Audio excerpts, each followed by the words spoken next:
ये जो एक सिग्नेचर मेरा पार्टी मेकअप आप लोगों को नज़र आ रहा है, तो इस वीडियो में मैं आप लोगों को ये सिग्नेचर पार्टी मेकअप करना सिखाऊंगी। कैमरे का एंगल थोड़ा-सा टेढ़ा है, तो इसको अवॉइड कीजिएगा काइंडली। ये काफ़ी सैटिस्फाइड थी मेरे आई मेकअप से, और मेरे हेयर स्टाइलिंग इनकी अपनी इन्होंने मुझे पिक में दिखाई थी कि ऐसी है, और आप बेस को और बाकी लुक को देख सकती हैं कि मैंने इस ड्रेस के साथ कौन-सी वाली लुक जो है ना वो क्रिएट की है। तो अस्सलाम वालेकुम, I hope you all are doing good. आज की वीडियो में मैं आप लोगों के साथ जो मैंने स्टार्टिंग में आप लोगों को मेकअप शेयर किया है वो पूरा आप लोगों के साथ शेयर करूँगी कि सैलून में मैं किस तरह से अपने क्लाइंट्स का मेकअप करती हूँ बेस के साथ, और सारे प्रोडक्ट्स भी आप लोगों को शेयर करूँगी। आई मेकअप के साथ बेस वगैरह भी बताऊँगी। ठीक हो गया। सबसे पहले तो आपने मॉइस्चराइज़र लगा लेना। जो भी मॉइस्चराइज़र आप यूज़ करते हैं आप उस कंपनी का यूज़ कर सकते हैं।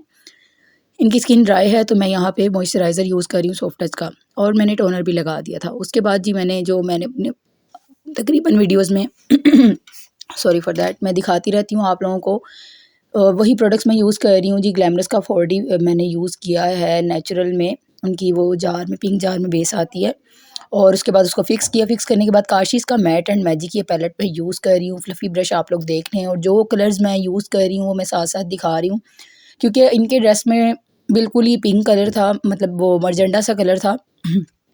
तो हम लोग पिंक की फैमिली में रहते हुए काम करेंगे। हम लोग ऐसा नहीं करेंगे कि पीच से शेड्स लगा दें। ज़्यादातर तो मैं पीच लगाती हूँ या ब्राउन का लगा दिया, तो आज मैं ये लगा रही हूँ। सबसे पहले आपने ट्रांजिशन शेड ही लगाना होता है, और उसके बाद ये डार्क वाला डार्कर शेड लेंगे।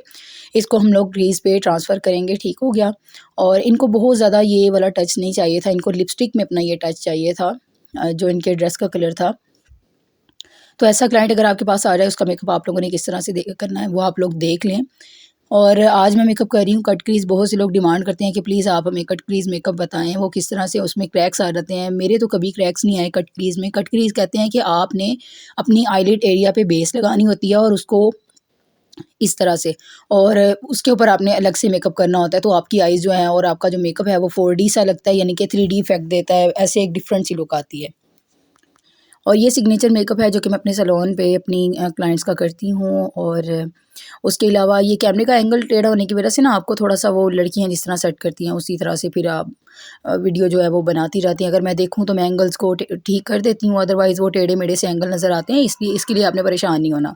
अब आप लोग बहुत से लोग ये पूछते हैं कि आपने नीचे इतना मैरून कलर लगाया, फिर से ऊपर आपने जब ये कट क्रीज़ किया तो वो मैरून कलर तो उसके पीछे ही बिल्कुल छुप गया। ऐसा नहीं है, नीचे से शेड्स नज़र आते हैं और वो बहुत खूबसूरत लगते हैं। ये 2 कलर्स लूँगी जिसको मैं फ़िंगर की हेल्प से उनके आइज़ पे लगाती जाऊँगी। और ये काशीज़ का पैलेट है, क्योंकि और इसका मुझे नाम भूल गया है। काशीज़ का वाइट पैलेट है। अ, और ये सीलर है। जो भी आपके पास सीलर अवेलेबल हो, आपने सीलर को थोड़ा-थोड़ा आई अपनी उसके ऊपर लगाना है। इसी के साथ आप लोग आई शेड्स को भी लगाएँगे तो उनका पिगमेंट बहुत अच्छा आता है, और वो बहुत ज़्यादा 3D सा एक मिरर की तरह, ग्लास की तरह इफ़ेक्ट देते हैं। और ये लगाना आपने इस तरह से है कि सीलर को पहले अपनी फ़िंगर पे लगा लेना है, साथ ही आपने आई शैडो को टच कर लेना है वहाँ पे। अगर आप आई शेड को पहले लगाएँगे, सीलर को बाद में लगाएँगे ना, तो बेस जो है वो आप लोगों की ख़राब हो सकती है, तो आपने ऐसा नहीं करना। और कहीं-कहीं मैंने वीडियो को स्पीड अप कर दिया है, कहीं-कहीं मैंने वीडियो को स्पीड अप इसलिए नहीं किया, क्योंकि मेरा पर्पज़ है आप लोगों को सिखाना, और अगर आप लोग सीखेंगे ही नहीं तो फिर मेरा क्या फ़ायदा है कि वीडियो को मैं यहाँ पे बनाऊँ। और बहुत से लोग कहते हैं कि आप टाइमिंग देखिए, अगर मैं बहुत ज़्यादा स्पीड अप कर दूँगी तो वीडियो की आपको समझ ही नहीं आएगी कि काम कैसे किया गया, और ये मेरा पर्पज़ है आप लोगों को सिखाना। तो थोड़ा-सा 10-15 मिनट निकाल के आप लोग टाइम दे लिया करें, इससे आपके लिए ही सीखना आसान होगा। अदरवाइज़ तो अगर आप बाहर इंस्टीट्यूट्स में जाते हैं तो वहाँ पे तो घंटों लग जाते हैं, इतनी बड़ी-बड़ी क्लासेस होती हैं। देन मैंने काशिश के पैलेट में से ही ये ब्लैक कलर का शैडो लिया, और उसके साथ मैंने एक सी क्रिएट की है आउटर वी पे। ठीक हो गया। आउटर कॉर्नर्स को कहते हैं आउटर वी। वहाँ पे मैंने एक सी क्रिएट की है। मैंने उसका कॉर्नर नहीं बनाया, सी क्रिएट करना है आप लोगों ने। और आप ब्लेंडिंग देख लें, यहाँ पे मैंने थोड़ा-सा स्पीड अप कर दिया था, और फ्लफ़ी ब्रश को भी मैंने चेंज कर लिया। आपने छोटा वाला फ्लफ़ी ब्रश लेना है जो आपके हाथ पे ठीक बैठे। ठीक हो गया।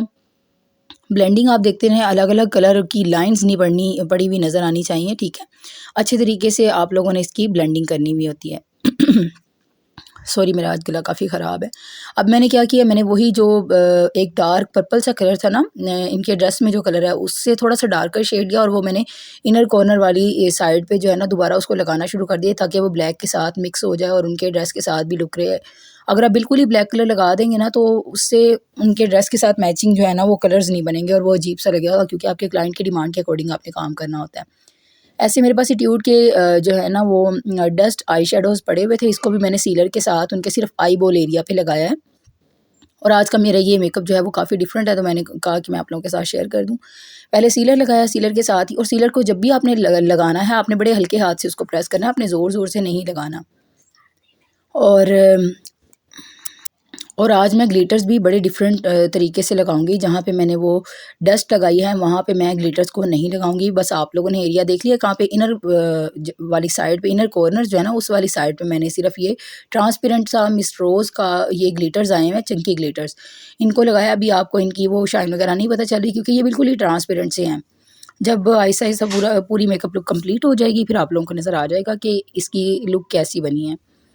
और आइज़ मेकअप पे हमेशा थोड़ा थोड़ा नहीं, मैं काफ़ी टाइम लेती हूँ, मैक्सिमम 15 टू 20 मिनट्स में आइज़ मेकअप पे लेती हूँ, क्योंकि सारा कमाल जो होता है ना वो आपकी आइज़ मेकअप का ही होता है। उसके बाद बेस पे टाइम नहीं, बेस के लिए यहाँ पे सबसे पहले मॉइस्चराइज़र मैंने लगा लिया था, टोनर भी मैंने लगा लिया था। यहाँ पे मैंने यूज़ किया है इनके ऊपर ये एक ग्लैमरस फेस का प्राइमर। स्किन ड्राई हो तो देखिए आप लोग मॉइस्चराइज़र वाले भी यूज़ कर सकते हैं, मैं इसको भी डील कर लेती हूँ, हैंडल कर लेती हूँ मैं। उसको लगाया, उसको लगाने के बाद ही मैंने इसको अच्छे से ब्लेंड आउट किया। ब्लेंड आउट करने के बाद 30 सेकंड्स के बाद मैंने ये वाली ग्लैमरस की 4D बेस लगाई है, और मेरे पास जो ब्लेंडर यूज़ कर रही हूँ वो ब्यूटीफाई बाय आमना का है। इसको आपने वेट कर लेना है और ये सेमी वेट होना चाहिए। अभी आपको ये बड़ी वाइट वाइट सी लग रही होगी, लेकिन जैसे-जैसे टाइम गुज़रेगा ये बिल्कुल आपकी स्किन में पेनिट्रेट हो जाती है। और इसके रिज़ल्ट्स भी बहुत अच्छे हैं। ये आपके फ़ेस के ऊपर से जितने भी निशान हैं, इसकी जो कवरेज है ना वो मीडियम टू हाई है, मतलब जितनी थोड़ी-सी अगर ज़्यादा लगाएँगे तो हाई कवरेज देगा और अगर थोड़ी-सी कम लगाएँगे तो मीडियम भी देगा। ये क्रीमी बेस्ड प्रोडक्ट है, और आपके जो भी क्लाइंट्स होते हैं जिनकी स्किन बहुत ज़्यादा ड्राई होती है तो आप उनको ये वाली इस तरह की बेसिस वगैरह लगा सकते हैं। ड्राई स्किन के ऊपर आपने बहुत ज़्यादा ड्राई प्रोडक्ट्स अगर लगाए तो बेस क्रैक कर जाती है। अब यहाँ पे मिस रोज़ का मैं बेस 1 ले रही हूँ, ये येलो टोन में है ताकि स्किन के साथ मैचिंग एक कलर बन जाए। उसके बाद फेयर नंबर मैंने लिया, और आप लोग देख लें कि मैंने कितनी क्वांटिटी यूज़ की है। बहुत भर-भर के आपने बेसें नहीं लगानी। पार्टी मेकअप हो या ब्राइडल मेकअप हो तो आप भर-भर के ना लगाया करें, इस तरह बेस के ऊपर क्रैक्स आ सकते हैं। दोबारा से ब्यूटी ब्लेंडर लिया, ब्यूटी ब्लेंडर के साथ उसको ब्लेंड आउट किया। ब्लेंड आउट करने के बाद आपने देखना है कि इसकी टैपिंग जो है ना मैं ब्लेंडर की मैक्सिमम 10 मिनट्स तक या 7 मिनट्स तक करती हूँ। बेस को जितना अच्छा टैप-टैप करके आप फेस में पेनिट्रेट करते हैं, उतने अच्छे तरीके से आपकी जो बेस है वो सेट होती है और उसमें ग्लो नज़र आता है। इसी तरह से सैलून्स में आप अक्सर कहते हैं कि उनकी बेस में क्रैक्स नहीं आते और आपकी बेस में क्रैक्स आ जाते हैं, तो आपकी कुछ ऐसी छोटी-छोटी मिस्टेक्स होती हैं, जिसकी वजह से आपकी बेस क्रैक हो जाती है। आइज़ के नीचे भी इस तरह अच्छे तरीके से आपने टैप-टैप करना है, और उतनी देर तक करना है जितनी देर तक आप लोगों को ये नहीं लगता कि अच्छे तरीके से ये ब्लेंड आउट हो गई है। ठीक हो गया। और आइज़ मेकअप मैं हमेशा पहले करती हूँ, आप लोग चाहें तो आप लोग बाद में भी कर सकते हैं, लेकिन मैं पहले ही करती हूँ। इस तरह से मैं अपने लिप्स के करीब रखवाती हूँ, नोज़ के पास से अच्छे से मैं नोज़ के पास इस तरह से जो लिप्स के करीब पड़ जाती हैं, अक्सर लाइंस आ जाती हैं नोज़ के करीब, बेस सेट नहीं होती। पाउडर लगाने से पहले आपने अच्छे तरीके से कर लेना होता है। उसके बाद मेकअप फिक्सर को स्प्रे किया, आई डोंट थिंक सो कि उसका वो क्लिप शूट हो सका है।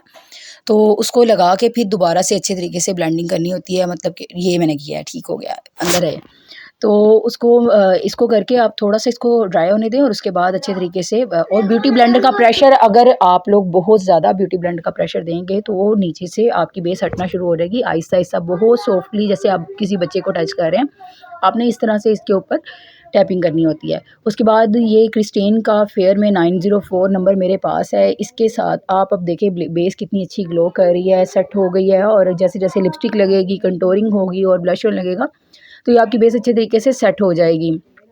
अब यहाँ पे ये जो क्रिस्टीन का मैं आप लोगों को दिखा रही हूँ, मैं इस कंपनी को यूज़ करती हूँ, आप लोग भी इस कंपनी को यूज़ कर सकते हैं। सेम प्रोडक्ट्स आप लोग भी ले सकते हैं। अगर आपके पास नहीं भी हैं तो आप लोग किसी और कंपनी को भी यूज़ कर सकते हैं जो आपको सूट करती है।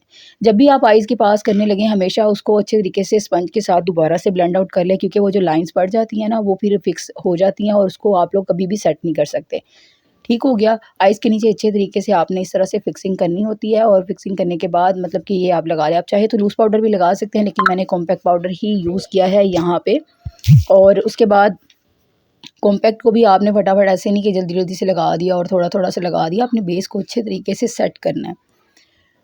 और बेस को जब आप लोग अच्छे तरीके से सेट कर लेंगे ना, और मैंने वीडियो को वहाँ से बहुत ज़्यादा स्पीड अप इसलिए नहीं किया कि आप लोगों के साथ कुछ स्टेप्स मुझे शेयर करने थे, वहाँ से मैं स्पीड अप नहीं कर रही। और जहाँ से आप लोगों को काफ़ी हद तक मैंने समझाया हुआ है, वहाँ से मैंने उसको उतना स्पीड अप कर दिया। और जहाँ से समझाने वाली बात है या आप लोगों को जो पॉइंट्स क्लियर आउट करने हैं मैंने, वहाँ पे मैं थोड़ा टाइम लेके आप लोगों को बता रही हूँ कि देखिए मुझे भी इतना टाइम लगता है मैक्सिमम पार्टी मेकअप को करने में। यहाँ पे मुझे 45 मिनट्स लग जाते हैं, क्योंकि आई मेकअप भी होता है, फिर आपको बेस को इतनी देर सेट करना होता है, फिर हर एक चीज़ होती है, ईच एंड एवरीथिंग आपको देखनी होती है। कंटोरिंग के लिए मैं यहाँ पे क्रिस्टीन का, ये मेरा द मोस्ट फेवरेट 2 नंबर का कंटूरिंग पैलेट आता है। इसमें 2 शेड्स हैं, आप लोग चाहें तो आप लोग दोनों को भी मिक्स करके लगा सकते हैं, आप लोग चाहें तो एक को भी यूज़ कर सकते हैं। इट्स अप टू यू, आपके क्लाइंट की डिमांड पे है, उसको कितना ज़्यादा शार्प अपना नोज़ दिखाना है, उसके अकॉर्डिंगली आप लोग 3 नंबर पैलेट भी यूज़ कर सकते हैं। अब यहाँ पे चीक की कंटूरिंग हो रही है, इसको आपने एल शेप में हमेशा कंटूर करना होता है। तो यहाँ पे आपने अपने फेस को अगर बहुत ज़्यादा वो दिखाना है, सॉरी ज़रा पीछे कुकड़ियाँ-शुकड़ियाँ बोली जा रही हैं, और ये हमारे घर में ही हैं ऊपर मेरे भाई ने रखी हुई है। अच्छा, इसको अवॉइड कीजिएगा काइंडली। अब यहाँ पे जो है ना, कुछ लोग करते हैं कि जी सिर्फ चीक्स की कंटूरिंग कर लेते हैं और फोरहेड की कंटूरिंग नहीं करते हैं। तो आपने फोरहेड की भी करनी होती है, चीक्स की करनी होती है, नोज़ की करनी होती है और जॉ लाइन की भी करनी होती है। अगर आप नहीं करेंगे तो उसके साथ फिर आपका एक फेस जो है ना वो कॉन्टूर नहीं लगेगा, क्योंकि इतनी चिट्टी-चिट्टी बेस के बाद जो है ना आपका फेस और ज़्यादा प्रोमिनेंट होने लग जाता है। बाकी का जो है वो हेयर्स जब आप हेयर स्टाइल का ना करते हैं, उसके साथ ही वो ठीक हो जाता है। मतलब कि फेस की वो फ्रेमिंग हो जाती है, ठीक हो गया। अब जी यहाँ पे जो मैं यूज़ कर रही हूँ ब्लश के लिए पैलेट, मैं ब्लश के लिए यहाँ पे पैलेट यूज़ कर रही हूँ ब्यूटीफाई बाय आमना का। मैं पीच और ये डार्क कलर दोनों को मिक्स करके यूज़ कर रही हूँ। तो क्योंकि हमें पिंक पिंक सी टोन में नहीं रहना था, आइज़ पे भी पिंक टोन, लिपस्टिक पे भी पिंक टोन, तो वो फिर एक ऐसे ज़्यादा पूरा फेस ही पिंक पिंक सा हो जाता है। तो इनकी डिमांड भी ऐसी थी, इसलिए मैंने उसको थोड़ा-सा चेंज कर दिया। हाइलाइटर भी मैं ब्यूटीफाई बाय आमना के इसी पैलेट का आई थिंक दूसरे पैलेट का यूज़ कर रही हूँ। ये हाँ, ब्यूटीफाई बाय आमना के दूसरे पैलेट का। ये भी बहुत ज़्यादा, दोनों पैलेट्स बहुत पिगमेंटेड हैं, मेरी तरफ से रिकमेंडेड हैं, वर्थ बाइंग हैं, दोनों के पिगमेंट्स बहुत अच्छे हैं। तो आप लोग भी इनको ले सकते हैं। अगर आपको बहुत ज़्यादा हाई डेफिनेशन में वो चाहिए कि हाइलाइटिंग आपकी नज़र आए, तो आप पहले मेकअप फिक्सर को अपने ब्रश पे यूज़ करें और उसके बाद आप उसको, या डायरेक्टली फेस पे भी कर सकते हैं, उसके बाद आप इसको एज़ अ हाइलाइटर जब यूज़ करते हैं ना, हाइलाइटर, ब्लश ऑन और आपका कंटूर सबके सब बिल्कुल ब्लेंडेड से नज़र आने चाहिए, अलग-अलग से लाइन्स नहीं नज़र आनी चाहिए। ये सारी सीखने वाली बातें हैं जो कि आपने अपने माइंड में रखनी है जब आप लोग अपना मेकओवर कर रहे होंगे। तो बेसिकली ये था कि रिंग लाइट जो है ना वो लड़कियां बार-बार काम करते हुए हिला देती थी, तो उसकी वजह से ना ये एंगल थोड़ा-सा नहीं काफ़ी टेढ़ा है, तो उसकी वजह से आप लोगों को शायद इधर-उधर से चीज़ें कुछ नज़र आ रही हों और टेढ़ा-मेढ़ा सा कुछ नज़र आ रहा हो। अब मेरे पास एक पैलेट था, यहाँ पे कुछ लोग ऐसा भी करते हैं कि उसमें आप लोग पोमेड्स यूज़ कर लेते हैं आईब्रोज़ में, या फिर आप लोग मुसर्रत मिसबा का यूज़ कर लेते हैं आईब्रोज़ को फिल करने के लिए। लेकिन मेरे पास ये पैलेट था, मैं इसको ब्रश को वेट करके इसी को यूज़ करती हूँ। तो आप लोगों के पास जो भी कलर्स हो आप उसको यूज़ कर सकते हैं, लेकिन ट्राई कीजिएगा कि आप लोग जो भी कलर यूज़ कर रहे हैं वो मेटालिक ना हो, मैट हो। ये मैट कलर्स हैं, आईब्रोज़ में मैट कलर्स ही अच्छे लगते हैं। अब हम लोग आप लोग चाहें तो आई मेकअप पूरा कंप्लीट करके भी काम कर सकते हैं। मैं समटाइम इस तरह भी कर लेती हूँ, समटाइम मैं दूसरे तरीके से भी कर लेती हूँ। और यहाँ पे लाइनर जो है ना हमेशा आपने आईलैशेज़ लगाने से पहले लगा लेना होता है। अगर आप नहीं लगाते ना तो फिर वो नीचे से एक गैप सा नज़र आता है, उसमें से स्किन नज़र आती है, तो वो बहुत बुरी लगती है। आपने आईलैशेज़ लगा दी, आईलैशेज़ भी अगर आपका क्लाइंट 3 दिन आपके पास आता है तो 3 दिन की डिफरेंट आईलैशेज़ लगाएँ। और मैं यहाँ पे हुदा ब्यूटी का ये वाला बिल्कुल इनके कलर के साथ मैचिंग, ड्रेस के साथ सॉरी मैचिंग कलर लगा रही हूँ। और इसको मैं पहले इसी तरह लगाती हूँ। इन ग्लोज़ेस को किस तरह से यूज़ किया जाता है, इन लिप ग्लोज़ेस को आपने इनको भर-भर के नहीं लगाना होता। जस्ट मैं इससे आउटलाइन क्रिएट करती हूँ, उसके बाद जो भी मेरे पास लिपस्टिक हो उसको मैं ऊपर एज़ अ मॉइस्चराइज़र लगा देती हूँ। तो उसकी वजह से फिर होता ये है कि आपकी लिपस्टिक में क्रैक नहीं आते। ये मेरी आज की सिग्नेचर मेकअप की फाइनल लुक थी, जो कि आप लोग मैंने सारा मेकअप प्रोडक्ट्स दिखाते हुए आप लोगों के सामने किया है। और उसके बाद अब ये देखिए जी, इनको ड्रेस वगैरह पहना दिया। अब ये इनका नेकलेस वगैरह भी, इनको ज्वेलरी वगैरह जो भी थी वो पहना दी। अब आइज़ के नीचे के मेकअप, नहीं आइज़ के नीचे आप कुछ भी मैं भूलती नहीं हूँ, मैं बार-बार देखती रहती हूँ। तो इसलिए अल्हम्दुलिल्लाह टाइम तो लग जाता है ऑब्वियसली, लेकिन काम आपने सारा देखना होता है कि क्या रह गया है, क्या नहीं। कुछ मेरे पास क्लाइंट्स भी आ रही थी, उसकी वजह से उनकी तरफ भी तवज्जो थी, लेकिन मैं देख लेती थी कि इनका क्या-क्या काम करने वाला है, तो इसके लिए परेशान नहीं होना, आगे भी कर सकते हैं, पीछे भी कर सकते हैं, करना तो काम ही है ना। तो वही पैलेट जो वही शैडो जो मैंने ऊपर लगाया था क्रीज़ में, वही मैंने अप्लाई किया। उसके बाद मैंने डार्कर शेड को बिल्कुल आईलिड के करीब-करीब लगा दिया। और मेकअप जो है ना, इस पे जितनी ज़्यादा प्रैक्टिस एंड प्रैक्टिस करते रहेंगे तो आपका हाथ उतना ज़्यादा नीट होगा, उतना ज़्यादा आपके हाथों में जो है ना वो नीटनेस आएगी और स्पीड भी आ जाएगी। अब यहाँ पे एक ब्लू सा शेड है, जिस तरह आप लोगों को ठीक लगे आप लगा सकते हैं। ये देखिए जी, ये है मेरे मेकअप की फाइनल लुक, और ये काफ़ी सैटिस्फाइड थी मेरे मेकअप से। ये वहाँ फंक्शन पे पहुँच के भी इन्होंने पिक्चर्स अपनी कुछ शेयर की थी मेरे साथ।